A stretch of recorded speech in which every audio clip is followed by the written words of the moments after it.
Hindi ko na kayo bobolahin. Isang linggo na kayo dito binobola ng iba't ibang kandidato. Yung iba, kontraktor. Yung iba, artista. Yung iba, influencer. Yung iba, baliw. Yung iba, kung ano lang ang pinapangarap, mangurakot sa Kongreso. Kami po sa Duterte Youth Party List, kasama ko ang aming nominees.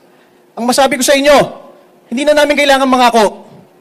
Yung iba, ginawa na namin sa Kongreso. Kay Congresswoman Cardema, in 28 years, siya ang kauna-unahang kongresista na nagbalik ng anti-NPA, anti-subversion bill sa Kongreso para ang inyong mga anak, apo, pamangkin ay hindi ma-recruit ng mga makakaliwang grupo sa kanilang paaralan at sa inyong komunidad. Ngayong kongresong ito, si Congresswoman Cardema uli, ang kauna-unahang kongresista na nagbalik ng death penalty bill. Hindi yung kalokohang death penalty bill lang ha. Nung panahon ni Pangulong Rodrigo Duterte, merong nag-attempt magbalik ng death penalty for drugs alone. Kasi yung presidente anti-drugs, para sumipsip ba? Ang death penalty bill ng Duterte Youth Party List ay sinasama na lahat ng ayaw nyo sa ating lipunan. Rapists, mamamatay tao, kidnappers, drug traffickers, heinous criminals, and plunderers. Walang mag-a-attempt niyang iba sa Kongreso at Senado. Tayo lang sa Duterte Youth Party List ang nagpasa niyan, ang nag-file niyan sa Kongreso. Bakit natin ginagawa yon? Naniniwala tayo yun ang gusto ng taong bayan. Ang Duterte Youth Party List, siya lang rin ang sumama kay President Gloria Arroyo at kay Congressman Pulong Duterte sa pagboto sa SMNI, isa niyong kasamang news outlet. At finally, ang masabi ko sa inyo, ang ating nominees ay mga tunay na youth leaders galing sa UP, sa PMA, PNPA, Philippine Science High School. Hindi lang yung nagtaas ng placard at natawag na youth leader.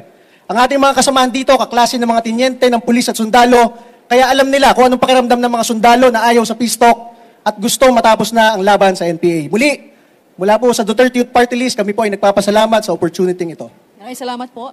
Tanong po for the media. Meron po magtatanong? Dwight? Jean? Philstar.com. Sir, si Jean po.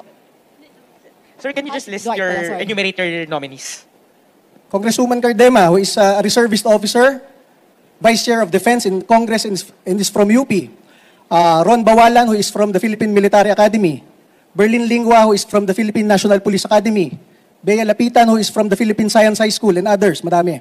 Ang masabi ko sa inyo, yung iba nagtaas lang ng placard, youth leader na yung tawag. And alam nyo naman kung sinong kalaban naming youth group sa Kongreso at kung kanino sila nagsaside. Nagsaside kami sa ating mga tropa ng gobyerno against youth recruitment ng NPA. And to proudly tell you, we are siding with President Rodrigo Duterte and Vice President Sara Duterte. Kaya nga ako natanggal sa National Youth Commission kahit fixed term ako. Dahil sumama ako kay Vice President Sara Duterte sa kanyang budget hearing, after 2 days, pinalitan na ako. Imagine that, fixed term, pero tinanggal sa gobyerno, di ba? Hi. Okay. Jan? Sir, good afternoon. Masama po sa loob nyo kay President Marcos na natanggal kayo. Alam nyo, hindi ako galit sa ninong ko, Bongbong Marcos. Naintindihan ko yung politika sa bansa. Pero masabi ko sa inyo, mula UP Diliman, nung ROTC Corps Commander ako sa UP, Marcos loyalist kami ni Congresswoman Cardema. Head ako ng UP Vanguard Fraternity, UP ROTC, and senior brad namin si Ferdinand Marcos. Kaya sa kakaunting Marcos loyalist sa UP, kami na yon, mga youth leader na Marcos loyalist. Pangalawa, noong 2016, talaga nagkampanya kami for Bongbong Marcos. And natalo si Senator Bongbong Marcos. Ako, na-appoint ako sa National Youth Commission ni Pangulong Rodrigo Duterte. Simula 2017 hanggang 2021, lahat ng activities namin sa National Youth Commission, talagang ang guest of honor si dating Senador Bongbong Marcos. Tulong ko na lang sa idol ko na hindi nakaupo bilang Vice President.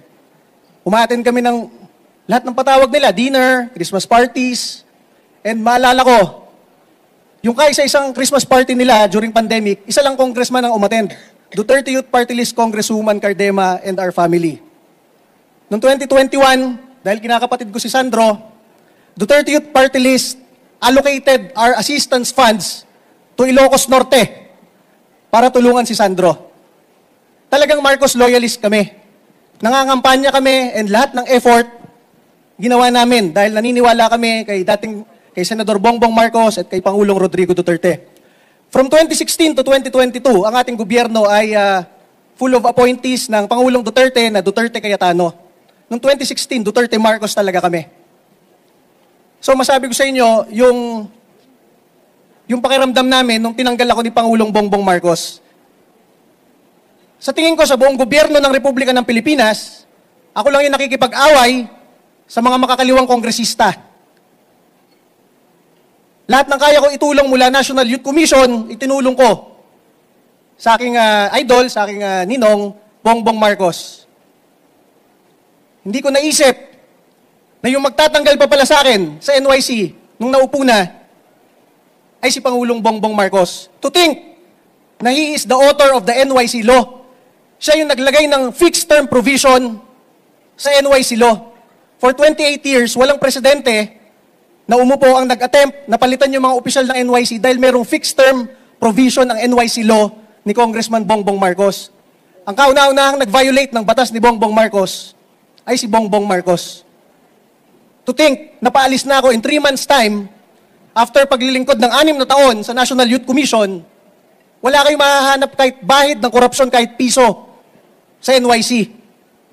Naibalik natin ang Sangguniang Kabataan noong 2018. Minobilize natin lahat ng youth leaders ng bansa, Boy Scout, Girl Scout, CAT, ROTC, kadete ng lahat ng academies para sa nation building.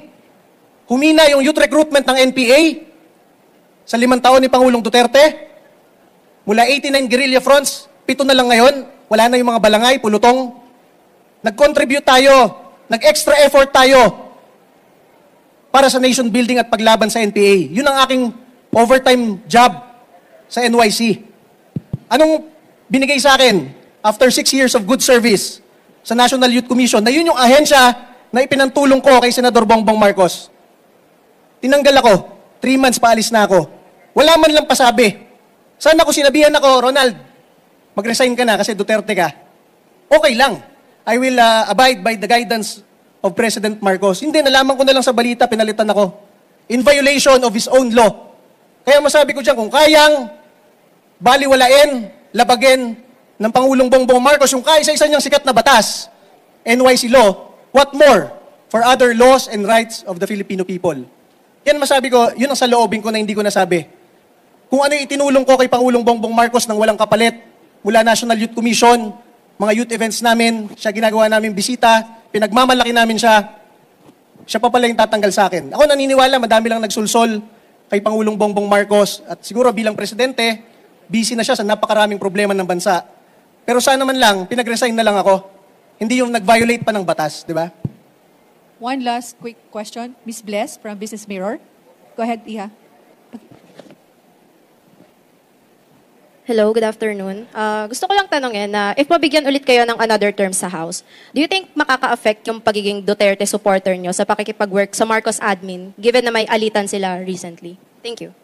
Ako, sa tingin ko, pag ibinoto ka ng taong bayan, ang gusto mong kakampi ay yung taong bayan. Hindi ka boses ng nakaupong Pangulo. Pangalawa, kami, talaga naninindigan kami kay Pangulong Rodrigo Duterte. Inaantay nga namin mag-file. Kung pwede pa, as senator bukas eh. Kasi kami naniniwala, nung panahon ni Pangulong Rodrigo Duterte, nilabanan niya lahat ng kriminal, ng mga teroristang NPA at mga kalaban ng gobyerno. And we benefited from that. Ngayon, nagbalikan na yung mga kriminal, drug lord, gusto maging mayor. Yung mga napapatay, nakikidap na bata, wala pa rin nagsasalita. Hanggang ngayon, ang dami nyo nakikita sa social media, ang dami nyo binotong boses ng bayan sa Kongreso at sa Senado, wala man lang isang nagsasalita tungkol sa korupsyon, tungkol sa mga nawawalang bata, tungkol sa pagkalat uli ng droga. Duterte Youth Party List, ibinabalik ang death penalty para sa kanilang lahat at naninindigan para kay Pangulong Duterte at Vice President Sara Duterte. Okay, maraming salamat po. Thank you, sir. Thank you po. Maraming salamat po. Sir, yung...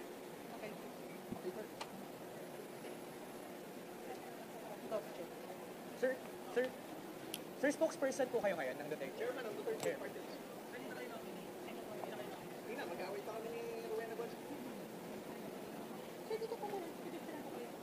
Senatorial Aspirant Jeffrey Andrino, Independent.